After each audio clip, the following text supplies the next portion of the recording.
నేను ఒక్క మాట పోలీసు మిత్రులకు మనవి చేస్తా ఉన్నా. ప్రజాస్వామ్యంలో ప్రజలకు అడిగే హక్కు ఉంటుంది, తప్పకుండా అడుగుతారు ప్రజలు. ఈ అడిగే హక్కును సోషల్ మీడియాలో బీఆర్ఎస్కు సోషల్ మీడియా వారియర్స్ ఉన్నారు, వాళ్ళు బ్రహ్మాండంగా పనిచేస్తున్నారు, ఖచ్చితంగా అడుగుతున్నారు ప్రజల తరఫున. ఇంత అన్యాయం జరుగుతుంటే చూడలేక సోషల్ మీడియాలో పనిచేసే తెలంగాణ బిడ్డలు ఇది ఏమన్యాయమే ఎట్లా అని చెప్పి ప్రభుత్వాన్ని ప్రశ్నిస్తూ ఉన్నారు, ప్రజలకు మద్దతుగా నిలబడతా ఉన్నారు. వాళ్ళ మీద కేసులు, వాళ్ళని పట్టుకపోవడు. పోలీస్ సోదరులను నేను అడుగుతా ఉన్నా, మీరెందుకు దునుకులాడుతుండ్రే? మీకేమక్కడ వచ్చింది?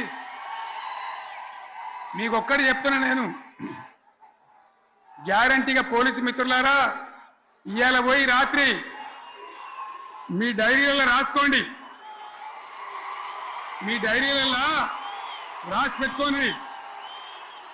100కు 100% ఇలా తెలంగాణ చెలరేగిన పరిస్థితికి మళ్ళా వచ్చేది బీఆర్ఎస్ గవర్నమెంటే. అది ఎవరు కూడా ఆపలేడు, అది ఎవరి తరం కాదు, ఎవరి వశం కాదు. మీకు తెలియదా? మీరు పోలీసు ఉద్యోగాలు చేస్తున్నారు, మీరు చదువుకోలేదా? మీకు కూడా విజ్ఞానం ఉంది కదా? వీళ్ళు దొంగ వాగ్దానాలు చేయలేదా? ప్రజలను మోసం చేయలేదా? ప్రజాస్వామ్యంలో ప్రజలకు అడిగే హక్కు లేదా? మీరెందుకు కేసులు పెడుతున్నారు? నాకు అర్థం కాదు. మీరెందుకు దునుకులాడుతున్నారు? మీరెందుకు బలైతారు? రేపు మీకు రాజకీయాలు ఎందుకు? మీ డ్యూటీ మీరు చేయండి. మేము బీఆర్ఎస్ ఎప్పుడు శాసనాన్ని ఉల్లంఘించం, చట్టాలను ఉల్లంఘించం.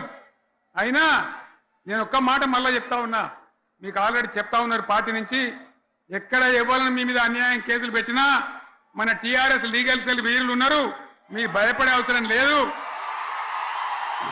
న్యాయస్థానాలని అక్కడ పోరాటం చేద్దాం.